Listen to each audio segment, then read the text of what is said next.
Oh, hey guys, prepare yourself. Welcome back to the Friday edition of the Rundown. We're going to talk a little bit about some James Bond news.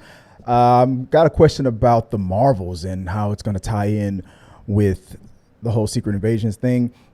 And some Fast and Furious news is all coming up on like I said, the Friday edition of the Rundown. So hope you guys enjoyed.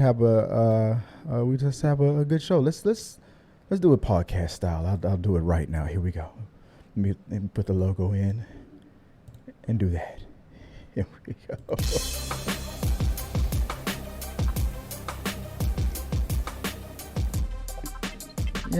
Yeah. You know how they do that in some podcasts? They start talking, especially those true crime ones. Right?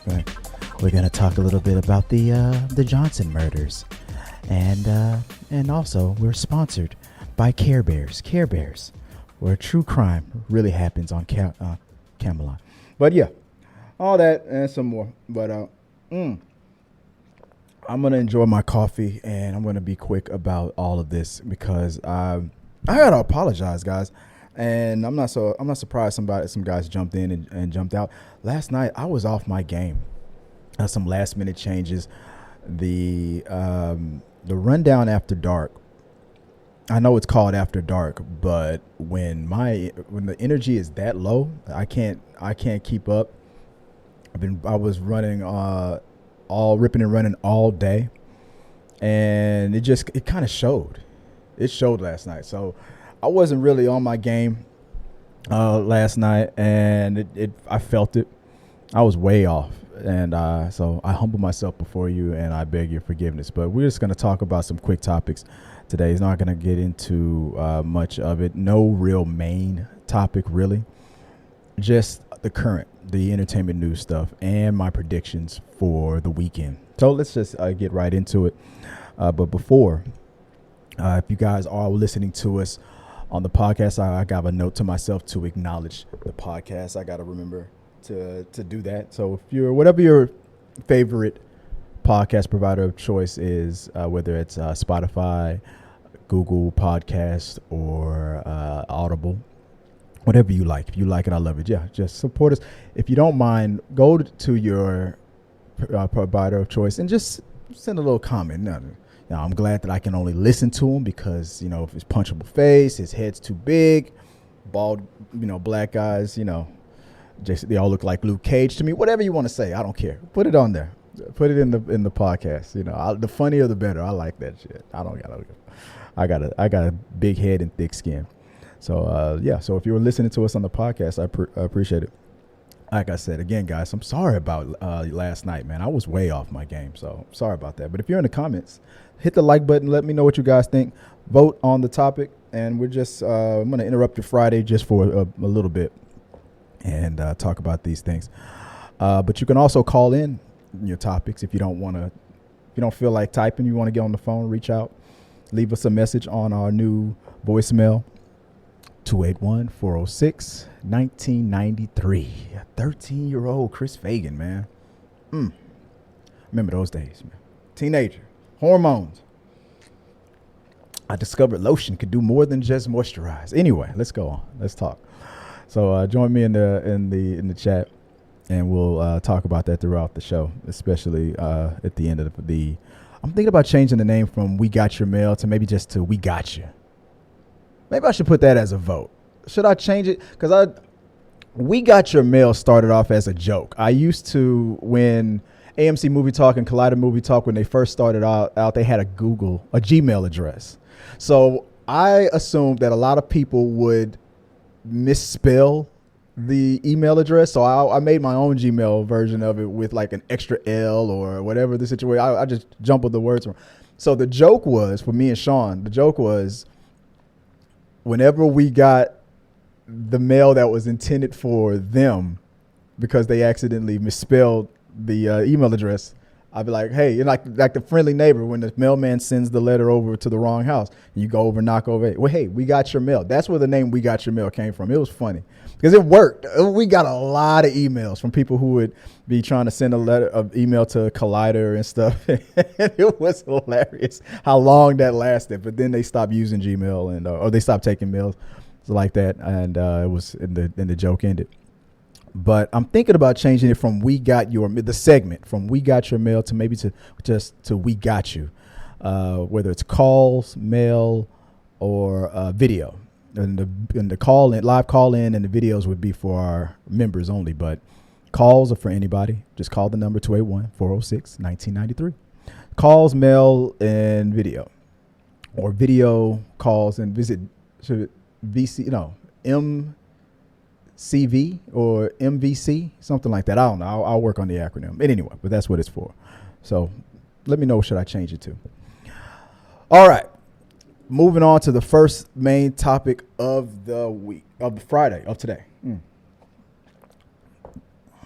So Henry Cavill may now be considered too old to play James Bond. I saw that the director was asked about him again. And he said when he first auditioned, he was considered tremendous. He said his audition as Bond was tremendous. It was just that Henry Cavill, as tremendous as he was, Dave, who got the part, what was his name? What's his name? Damn it, I forgot the name. I'm so bad with names. James Bond, played by Daniel Craig. I'm stupid. Just did a little bit better, and they said that Henry Cavill was considered a little bit too young at the time. This is the mid 2000s, early 2000s. He was a little too young. He was in his 20s. But we'll keep you on the side. Like, he lost out the role to play in Superman Returns to Brandon Routh, and then later got it. Now, he lost the role to play James Bond. Maybe he'll later get that too. I mean, I think it was two situations where he auditioned for something, didn't get it, and he got it a little bit later. But now the question comes back again. Now that Daniel Craig is done, question comes back. Well, you said that Henry Cavill, I mean, he was that good. You used the word tremendous. And this is exactly what the director had to say. Let me go full mass real quick. This is exactly what he had to say. He looked great in the audition. His acting was tremendous. And look, if Daniel didn't exist, Henry would have made an excellent Bond. He looked terrific. He was in great physical shape, very handsome, very chiseled. He just looked a little young at the time back then. And I mean, I understand, because when you saw what Daniel Craig did and what they were going for, yeah, Henry was too much of a baby face, to use a wrestling term. He was too fresh out the oven to play that kind of a Bond. But the ironic thing now is Henry's about 40. He's 40 years old now. And the James Bond for the next upcoming James Bond that they're looking at might be a younger Bond. He would have been perfect if it's the irony is now Henry might be too old to play the Bond that they have in mind. It's just about the timing. It's like real estate. Sometimes it's the location, sometimes it's the price, sometimes it's timing. So I thought that was ironic. It's just, I say just go. I mean, well, if they're going for a younger Bond, if that's what the script is asking for, and Henry is now aged out, it just sucks, because I would be excited to see Henry as James Bond. That was something that I was looking forward to. But just like it says right here, proof is right there. He looked great, chiseled, handsome, tremendous audition. But if they're going for a younger Bond, he might be a little too old now. So I think it's kind of it's sad. I'm looking forward to the new Bond. I only seen a couple. I didn't like all of the Daniel Craig ones. I loved the first one, but the other ones was just so hit and miss. I just was not my cup of tea. But here's to I gotta believe that at Henry's in the top 5. If not, if he is aged out, if they really are going for a mid-20s, early 30s Bond, I get it. Because I don't think have we ever had that? And has there ever been a Bond that young? Fresh out of the academy, just got the he was 006, and then when he graduated, then you're 007. Are we going to do that? I don't know. What do you guys think about that? Do you want Henry Cavill to stay to play Bond? You think it's his time? He deserved it? Let me know in the comments, and let's talk about it a little bit later. Now, some other news just dropped. Fast and Furious presents Hobbs and Reyes. Seems to be the new title for the spinoff. Now, I made this the question. Now, what do you think about this title Fast and Furious presents for Hobbs and Reyes? The choices was Reyes will join the family. I hope Reyes would not be one of those redeemable type of villains. Cypher could probably be redeemed before Reyes can. Reyes did too damn much, and he's too unpredictable. If Reyes joins the family, I've as much faith as I've already lost in the franchise. Pull that emergency cord and just jump out the plane, man. No, it's not possible. The main question should be, will the tribal chief Roman Reigns be in this one again? I would like to see more of his character in the mix. That'd be funny. You get Momoa, Roman Reigns, Dwayne Johnson. That would be a good one. So the choices was Reyes would join the family. It should have just been Hobbs and Shaw too, because then where the hell is Shaw? You saw Shaw was doing his thing in the middle of Fast X, and he just disappeared. I would have assumed he would have been went out to go find Hobbs to go help him. It should have, to me, that's what I would have voted for. I haven't pushed the results yet. So I only got 2 votes. I know that's not that many of us watching. Your guys are clicking in, clicking out, checking out what we're going to be talking about. But that would be my vote. If I was voting, that's what I would. It should have been Hobbs and Shaw too. That's what I wanted. The Rock is still beefing with Vin, or all of the above. Probably all of the above. I think that's what's going on. I mean, after Black Adam, everybody's saying he's been humbled. But he's got Moana coming up, so The Rock is going to be fine. But I'm not going to be surprised if that thing says, by the end of the show, 100% says all of the above. That's probably what it is. But Hobbs and Reyes, it just further proves where I felt like Hobbs and Shaw felt like a Rock / Statham spinoff, like it was 50-50 between them two, like it was their franchise, their spinoff for the franchise. Now it more proves that it was always and forever was and will be The Rock's spinoff. That's mine. It belongs to him. Just like some top secret government documents where a former president said, "Those are mine." They belong to me. They're mine. So I don't know. That's just probably the way it is. I don't like the title. I like the hope. I like where it's going. I love the Reyes character. I don't know. The title just this further proves that beef is probably still in play. That Shaw is not going to be in it, and if he is, it'll be a quick in and out. Even though I like the whole dynamic of it, because it felt like a Tango and Cash type of thing. But no more.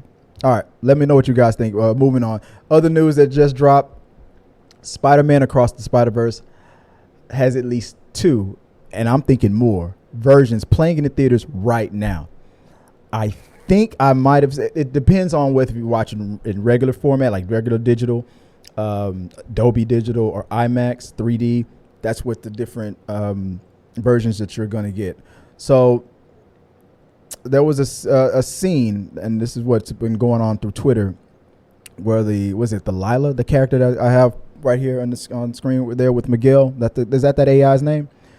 They were having a conversation, and in the same conversation, in one version of it, they just talk, and she's just glitching around them and messing with them. In another version, one that I saw, she takes a selfie with him, or plays around like she's taking a selfie with him after making fun of him and whatnot. I saw that version, but then people put side by side the two different versions, and then one of the creators of the movie responded to that and said, I was wondering when people was going to start to notice. He confirms it, there are differences in whatever screen you go to. I don't know, it depends on your city, the time. I'm thinking it makes more sense with the format.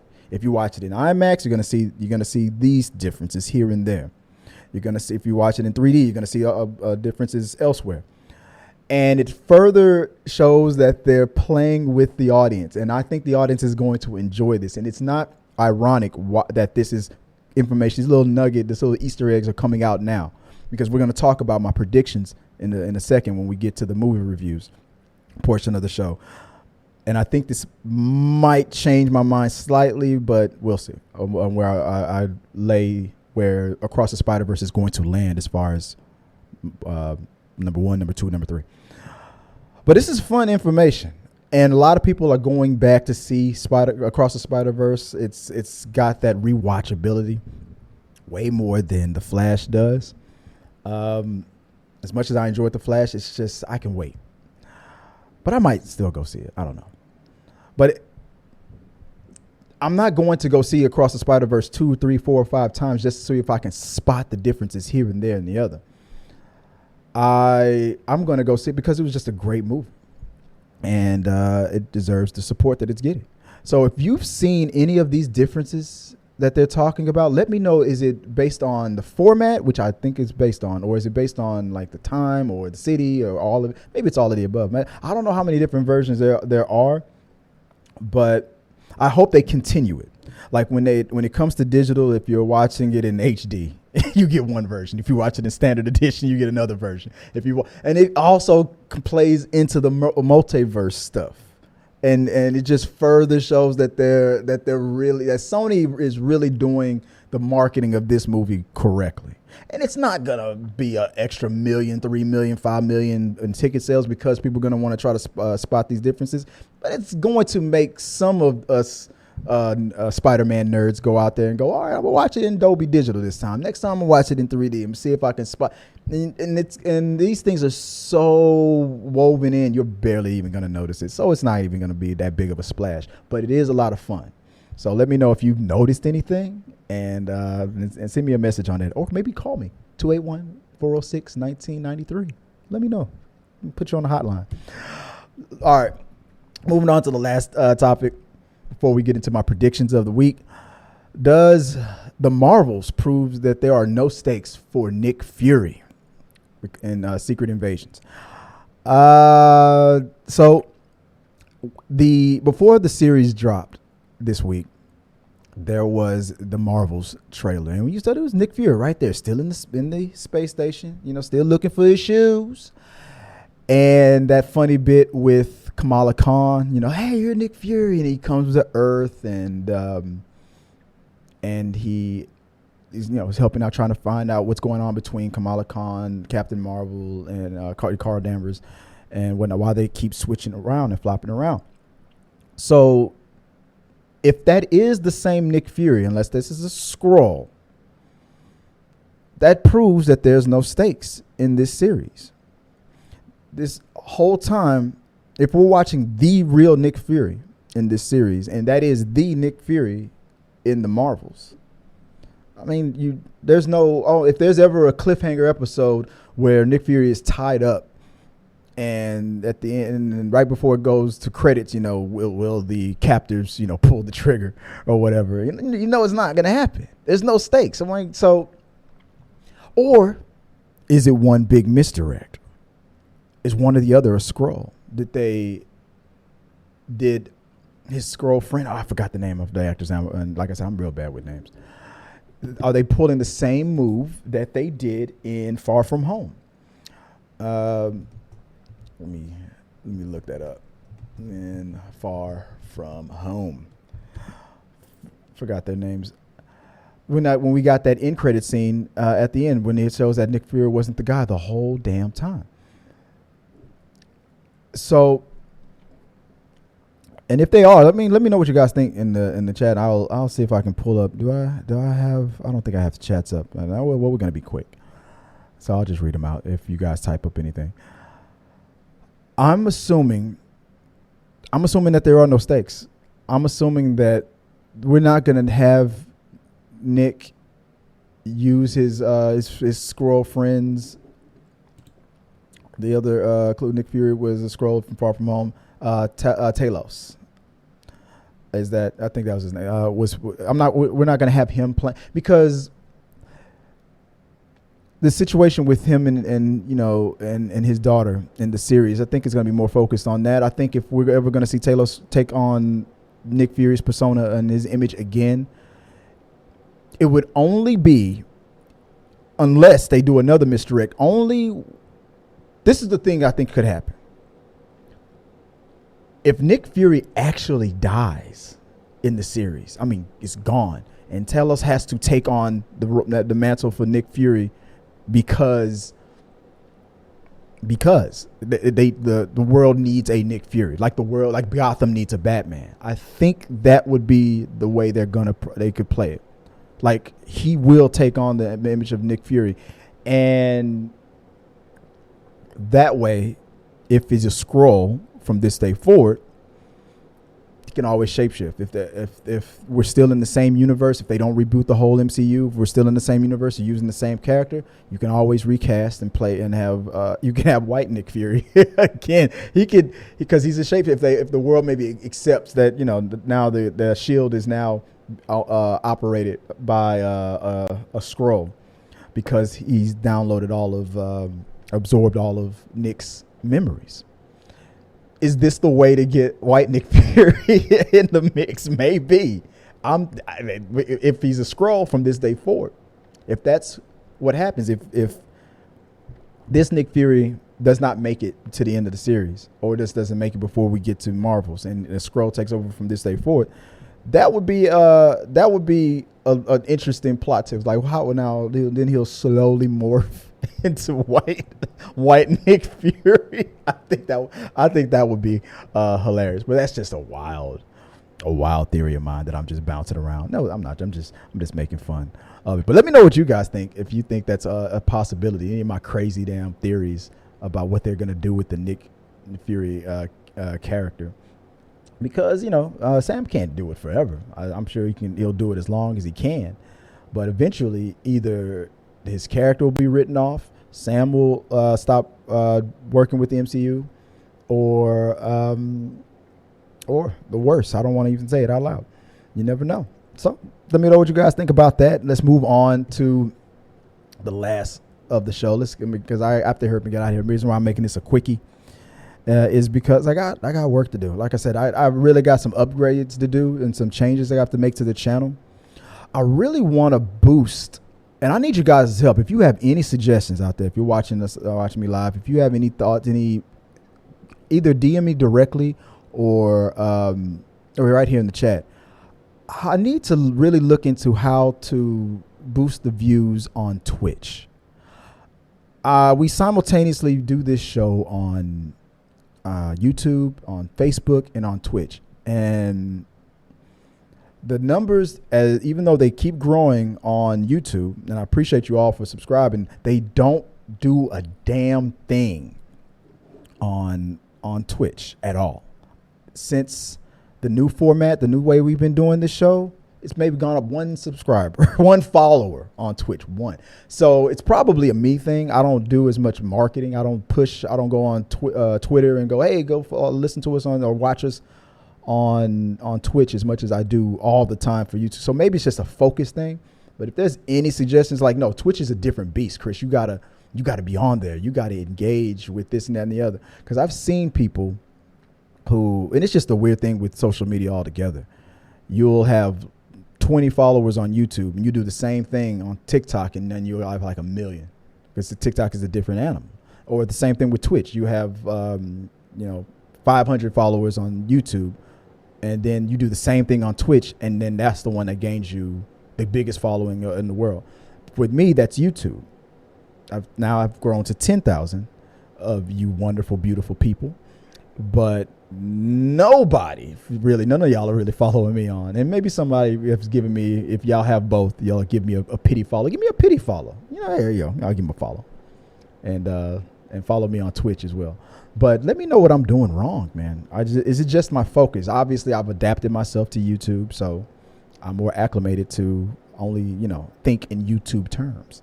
It's probably what it is. So I need to maybe start focusing on Twitch. But if you guys have any suggestions, let me know what I should be doing, what I'm doing wrong.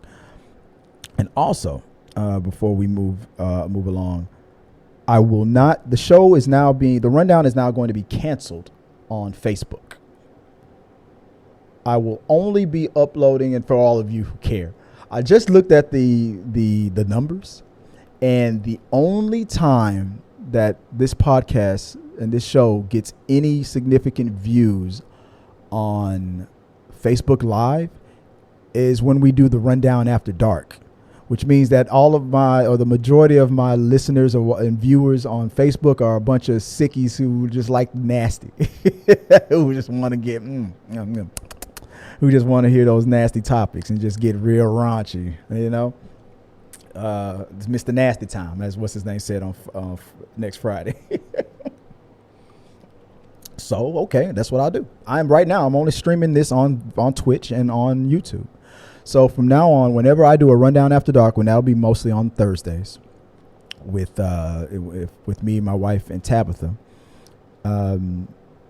Whenever I do a rundown after dark, it'll be live stream on all three. But that's just my little update before I sign off. But let's move on to the Friday box office predictions. Okay, here's what I got.